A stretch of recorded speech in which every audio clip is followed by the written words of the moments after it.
皆さんこんにちは。先日当チャンネルでは DIY で鳥の糞対策を行う様子をお送りしましたが、その時に高所の調査や軒裏にぶら下がっていた古い蜂の巣を除去するために使用したこちらのアイテムを覚えていますでしょうか。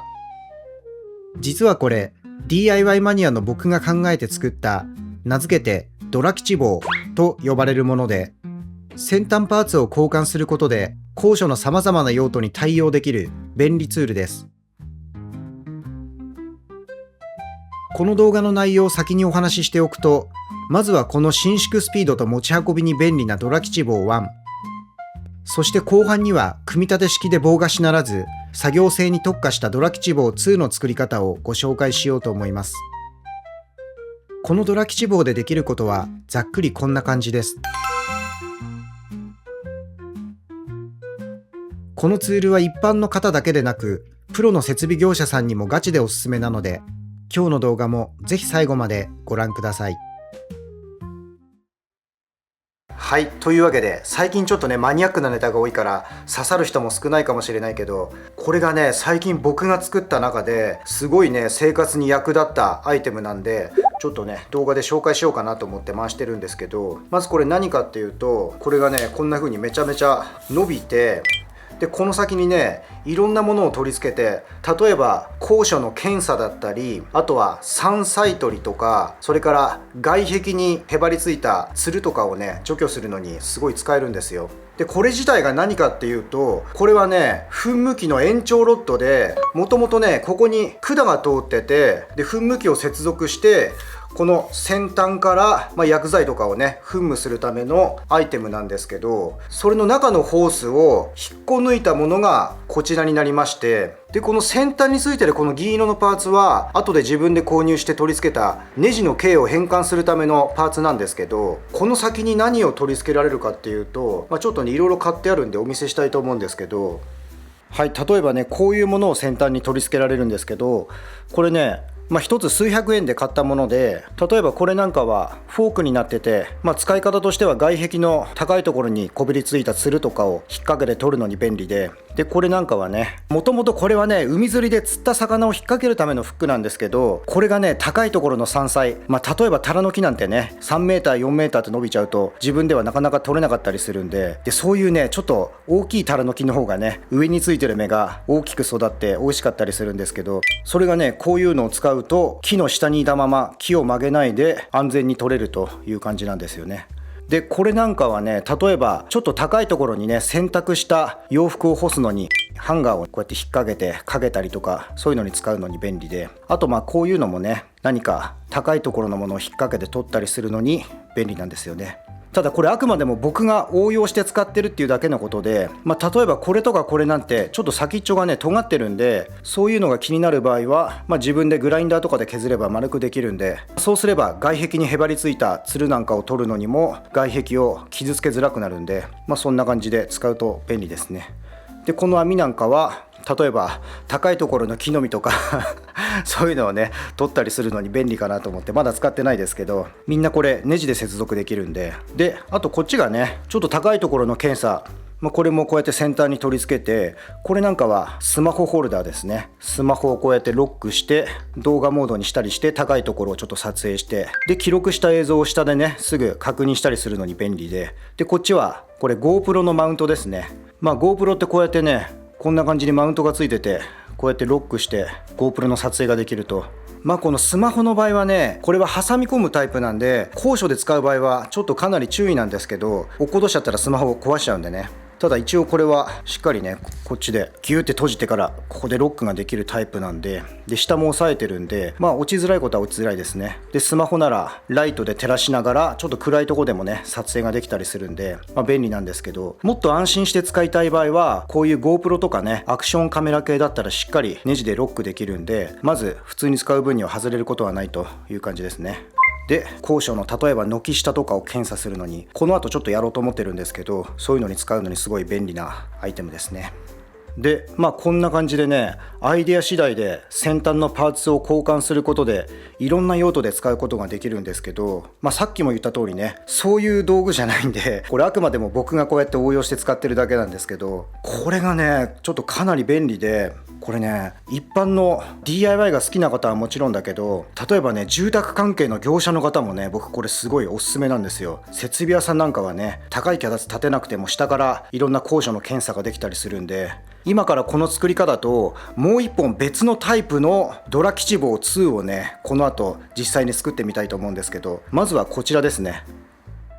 はい、というわけでこのドラ吉棒、これね、さっきも言った通り噴霧器の延長ロッドにちょっと軽変換のネジをつけたものなんですけど、まずもともとこちらはねついてなかったんで一回取りますね。一回外しますけど、よいしょ。はい。でこれがね 2.3 メートル伸びるタイプと 2.7 メートル伸びるタイプがあって、これが 2.7 メートル伸びる方のタイプなんですけど、こんな感じでね、長い伸縮棒ですね。長い伸縮棒、これめちゃめちゃ軽いんで、もともとねホースが通ってたのを下から引っこ抜いたのがこちらになるんですけど、本当はそこからお見せできればよかったんだけど、もともと動画で紹介する予定がなかったものなんでやっちゃいましたけど、こっちからホースを引き抜いて、でそうするとね先端がこうやってここネジになってるんですけど、まずね今日はちょっとこのネジの話もしたいなと思ってて、 DIY が好きな方はこのネジの規格とかって覚えておくとすごい役立つので、ぜひ聞いていただきたいと思うんですけど、まずこのネジの径を調べるための便利なアイテムっていうのがあって、 DIY が好きな方なら似たようなのをねホームセンターで見たことがあるかもしれないですけど、これね好きな方は絶対燃えると思うんだけど、ちょっと持ってきますね。はい、こちらです。こちら、これね海外通販で買ったものなんですけど、ブルーのアルミボディでこんな感じでネジがずらーってついてて、ネジの径が分かると。例えばナットとかだったらこっちで入れてみて、あ、これは 12mm だなと。でボルトの方だったらこっちで合わせてボルトの径が分かるというアイテムなんですけど、これは持ってるとねほんと便利なんで、 DIY が好きな方はね本当におすすめです。でまずね、現在の日本のネジの規格っていうのは ISO メートルネジっていうのがね標準規格で、これはね世界標準なんで、これなんかは海外で買ったものなんですけど、3mm、4mm、5mm、6mm って書いてあるけど、この 6mm っていうのは日本の M6 とネジの径は同じなんですよ。でこっちの 8mm だったら日本の M8 とネジの径は同じだという感じなんですけど、だけどこれ見るとね 8mm が2つ書いてあって、 8mm×1.0、 8mm×1.25 って書いてあって、で 10mm に関しては 1.0、1.25、1.5 ってあるんですけど、これ何が違うかっていうと、まずこの 10mm っていう方はネジの径なんですよ。だから日本の M10 とネジの径は同じなんですけど、こっちはねこれネジピッチなんですよ。 1.0 とか 1.25 とかね。でこのボルトナットゲージでさっきのこのドラ吉棒、噴霧器の延長ロッドの先のネジの径を測ってみると、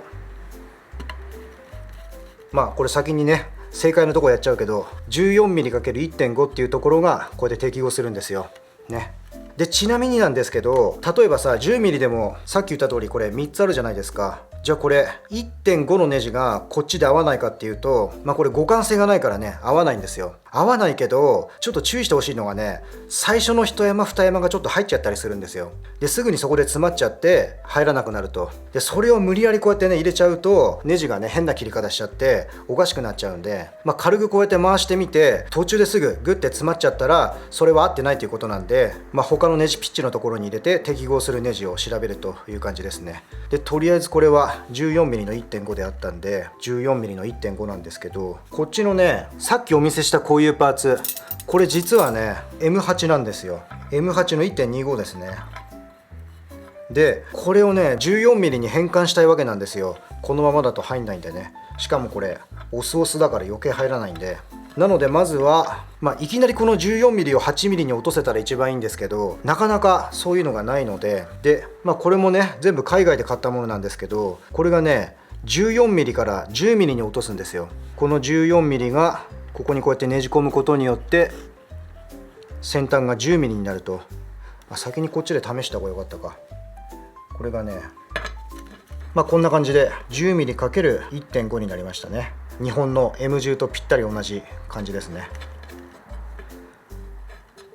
でこれ海外通販ね、テムなんですけど、いいのがね、これ日本よりも全然安く買えて、で1つずつ買えるんで、これめっちゃいいんですよね。ほんとめちゃめちゃ僕利用するんですよ。だから結構ね、テム悪く言う人いるからあんまりね動画で紹介しづらいんだけど、僕はテムはもうめちゃくちゃ好きでめちゃくちゃ利用してます。ただテムは好きだけどね、アリエクはちょっとさすがにやばいと思ってて、どっちもね結構不要品はやっぱり日本よりも多いんだけど、テムはすぐね秒で返金してくれるんで。ただアリエクはそれしてくれないんで、この前不良品送られてね、結局ねなんか返金拒まられちゃって、で最後までしてくれなくて、その点テムはすぐね返金してくれるんで、テムはすごい使ってるんですけど、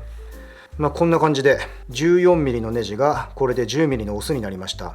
ね。だけどこっちがまだ 8mm なんで、しかもオスオスなんで合わないんで、まだちょっとね変換しなきゃいけないんだけど、そうしたら次はこちらをね、こういうねアイテムがあるんで、これは内側が 8mm で外側が 10mm になってるんですよ。これをこんな感じで 8mm のネジの上からかぶせると、はい、これで 10mm になりました。でこれが緩んでほしくない人は、接着剤とかねやっちゃえばもう完全にこれが10mm になっちゃうんで、僕はそこまではやらないですけど、これで10mm10mm になりましたね。ただオスオスなんでこれだと合わないんで、今度はねこういうのを使います。はい、こちらですね。これは 10mm10mm 両方メスなんで、これをねじ込むことによって 10mm のオスが 10mm のメスになったと。でこれもね長さがいろいろあるんで、オスオスが両方入るぐらいの長さのものを買って、概要欄にリンクを載せておきますけど、でもねテムのリンクって結構ね関係ないページ、トップページとかに飛ばされたりするんで、個別の商品ページに飛べるかわからないんだけど、こんな感じで、なかなか一発ではね変換できないんで、いろいろかませるんですけど、これをつけることによってこの伸縮棒の先にこういったねパーツが取り付けられるようになりました。でこれね一回取り付けると、これ外した時にね、これ今はちゃんと取れたけど、この K の変換のやつが中残っちゃったりすることあるんで、一回これ中残っちゃうと結構取るのがめんどくさかったりするんで、もう一回ね閉めてもう一回外したら取れたりするんだけど、そういうのが厄介だなと思う人はもうここ完全に、接着剤かなんかでね、この M8 の上から M10 を完全に固定しちゃって、もうちゃんとこれがね一体化して両方取れるようにしておくといいと思いますね。で一回これつければ、こんな感じでね、こういう K の変換っていっぱいね安く売ってるんで、先にこれ全部つけておけば全部 M10 になって、ちなみにこれ全部これ M8 ですからね、この K の変換で全部 10mm にしておくとね。でここの長さがね微妙にそれぞれ違うんで、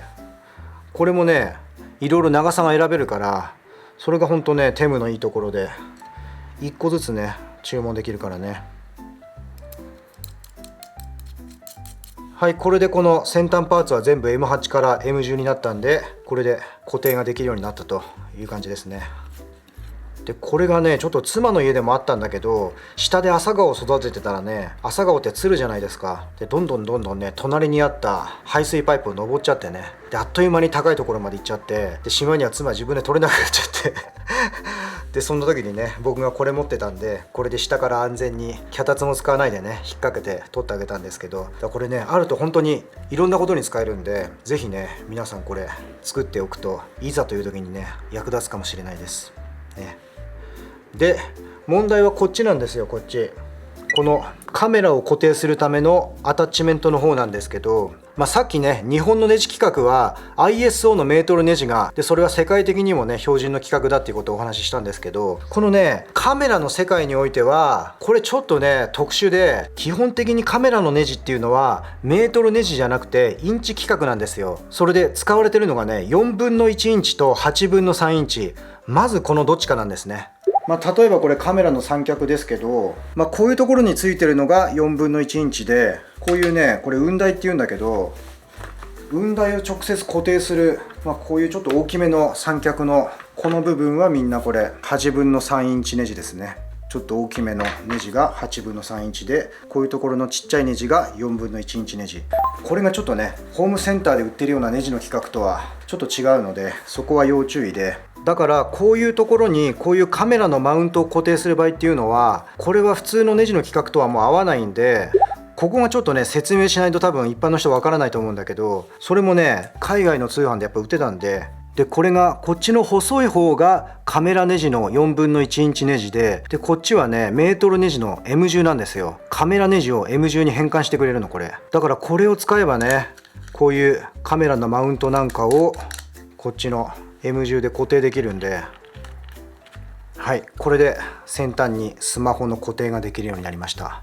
ちょっと固定してみますね。でこのスマホのホルダーはいろんなタイプがあって、これはネジでこうやって広げたり閉じたりして固定するタイプなんですけど、もっとワンタッチでバネ式のもあるし、ただ今回みたいに高所で使う場合はやっぱりこうやってねしっかりネジで固定して、で下もこうやって押さえがあるタイプ、左右と下に押さえがあって、こうやってしっかりグリップしてくれるタイプの方が安心して使えるんで、これなら普通に使う分にはまずねスマホが落ちることはないので。たださっきも言った通り、やっぱり高所で使う場合は本当にこれ落としちゃったらねもうスマホ壊しちゃうので、それだけは本当に気をつけていただいて、スマホなら動画撮影して下ですぐね映像見れて便利なんですけど、ライトも使えるしね。ただスマホだと怖い場合はこういうね、これは GoPro のマウントなんですけど、アクションカメラ系はしっかりね固定できるようになってるんで、ここでねこのマウントを先端に取り付けて、でここでこうやって GoPro を挟んでネジで固定すると、もうこれなら絶対に落ちないので、これで高所の撮影ができるという感じですね。最大で 2.7 メートルまで伸びますのでね。はい、こんな感じです。で紹介しなかったけど、この網はこれやっぱり M8 なんで、これも変換して M 銃にして、変換アダプターをネジの上から取り付けて、でこんな感じで網も取り付けられると。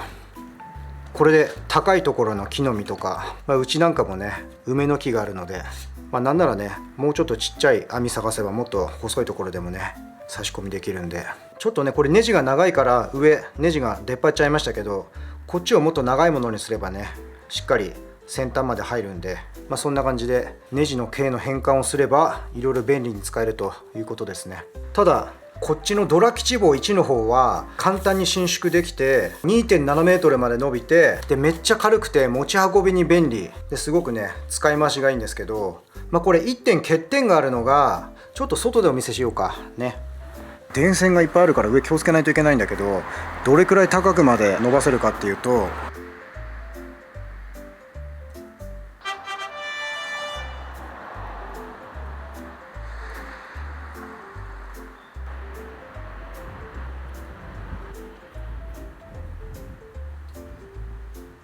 こんな感じでね、これは持ち運びにはもうほんと便利で、めっちゃ軽いから車に積めばねどこの現場でも持っていけるんですけど、これはねあんまり伸ばしちゃうとやっぱりね結構垂れるんで、ほらこんなにしなっちゃうからね。だからカメラとかで検査する分にはこれすごくいいと思うんですけど、何か作業的なことするとなるとちょっとこれだとね作業がしづらいということで考えたのが、はいこちらの名付けてドラ吉棒2です。ドラ吉棒2で、こっちはね同じように長くして使えるんですけど、さっきみたいにしなったりしないで結構ねがっつり作業したい時に便利なアイテムになります。それでこれはねもともとどういう道具かっていうと、こんな感じでねパイプ同士を連結させることができて、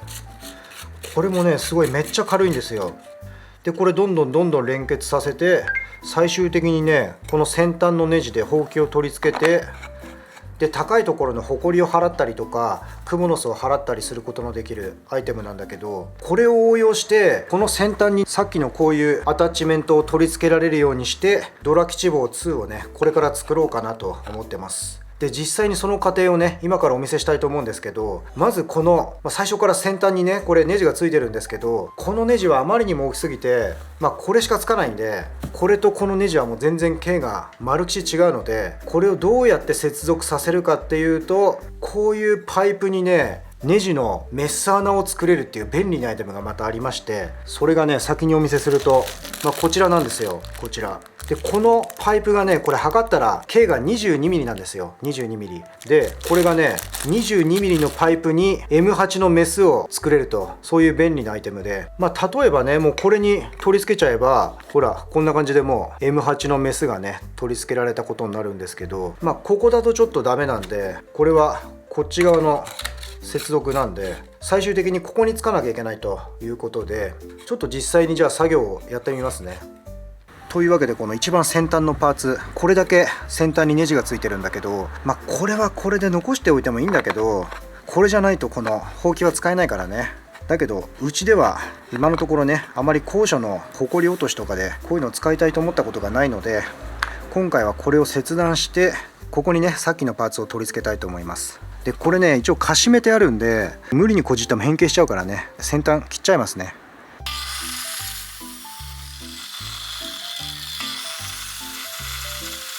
はい、そうしたらヤスリでよくバリを落とします。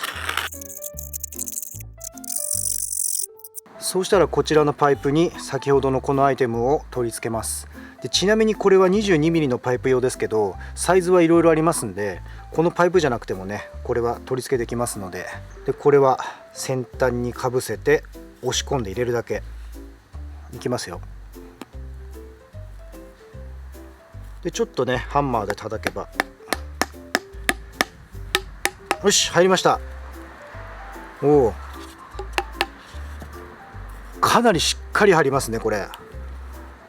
れならまず抜けることはないと思いますね。結構力入れても。せっかくだからちょっとねかしめるまでやろっか。一応ね確認で最初に先ほどのアタッチメント1つ持ってきたんで取り付けてみたいと思うんですけど、これねさっき M8 の上に M10 の変換をかぶせてるんで、今これ M10 になってるんで、これを取って M8 に戻して、でこっちが M8 なんでね、でこれで合うはずなんですけど、果たしてどうでしょうか。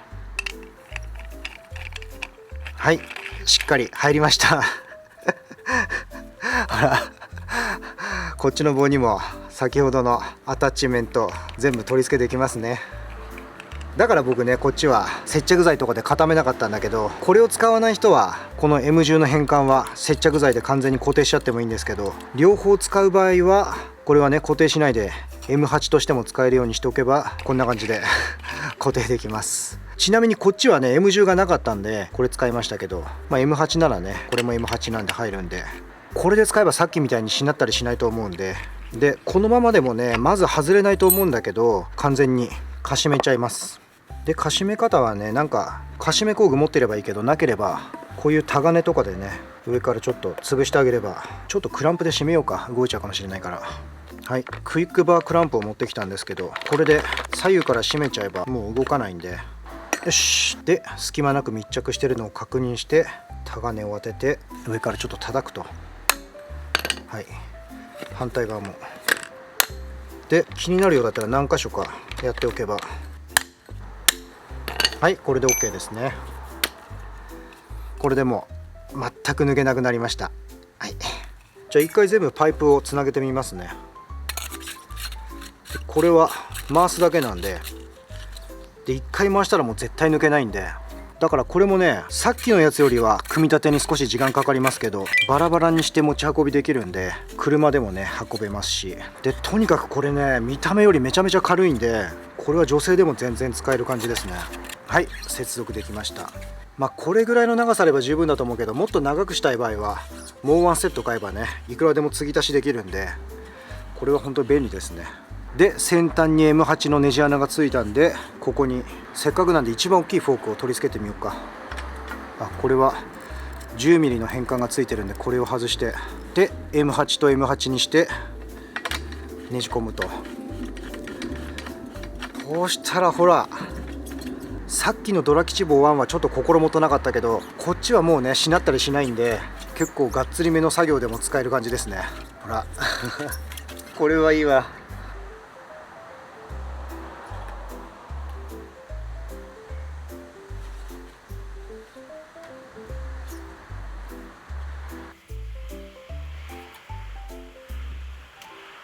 いやめっちゃいいわこれ。この網もねさっきのドラ吉坊1ではちょっと大きすぎたけど、こっちの2なら安心して使えるね。ほら簡単にこうやって分解して車とか積めるしね。そうしたら一応ね重さも測っておきたいと思うんですけど、まずこっちのドラ吉棒1の方がね、どっちもめっちゃ軽いんですけど 190g ですね。 190g。 こっちのドラ吉棒2の方が 360g。 もうこれ持ってみるとほんとめっちゃ軽いんですよ。あれだけ長くてもね女性でも全然使える重さなんで、これは本当にね一家に一つ、そしてプロの設備業者さんなんかにも本当におすすめなんで、ぜひね DIY が好きな方、山菜が好きな方、お掃除が好きな方なんかは作ってもらえたら本当に役立つと思うんで。というわけで一応ねこれ作ったのはある目的があって作ったんで、ちょっと最後にね実際に使ってみたいと思います。何に使うかというと、はい、ここなんですけど、毎年ね3月になると必ずここ蜂が来るんですよ。だからあそこのねもやの下とか何かあるんじゃないかと思って、だけど見るの怖いけど、ドラ吉棒ならカメラだけつけてどうなってるのか探れるので、最後にねこの離れの軒下を一周検査して終わりたいと思います。ここも来るんですよ、ここも。というわけで最初に紹介したこのドラ吉棒1の先端にスマホを固定するためのアタッチメントを取り付けました。これでカメラモードにしてスマホならライトも点灯できますので、暗いとこでもね撮影できると思うんで、これで下ちょっと見るの怖いけど撮影をしてみようと思います。では行ってきます。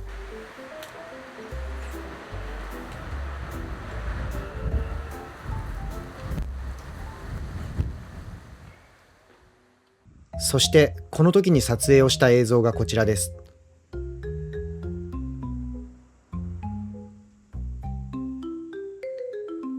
とりあえず蜂の巣そのものは見当たりませんでしたが、よく見ると電気ケーブルの周辺には隙間が見えます。そしてさらに衝撃的だったのがここからで、まずは壁から突き出たこのもやと呼ばれる木材の上、外壁材が貼られていないのは下から見えていましたが、映像を見る限り壁裏に続いているように見えます。続いて一番高い胸木の上、こちらも同じように怪しい空間が見えます。さらに右側のもやもやはり同じでした。一匹も出てこないところを見ると、今のところ今年はまだ来ていないようですが、撮影をしたこの日は2月の最終日。毎年3月には必ず女王蜂が巣作りにやってくるので、この問題はもう待ったなしです。スマホでの撮影は不具合の可能性がある場所を特定するための簡易調査で、この穴が奥まで続いているかどうかは追加の調査が必要ですが、このように高所のさまざまな用途で使用できるドラ吉棒、いかがだったでしょうか。このドラ吉棒でできることはまだまだたくさんあるので、さらなる活用方法はまた別の動画で紹介しようと思いますが、とりあえずこの後僕はすぐにこの軒裏蜂問題の対策を行ったので、次回はその件についてお送りします。実はこれ塞げば良いという単純な話ではなく、それをやると後々最悪の事態になりかねないので、同じ問題でお悩みの方はぜひ次回の動画もご覧ください。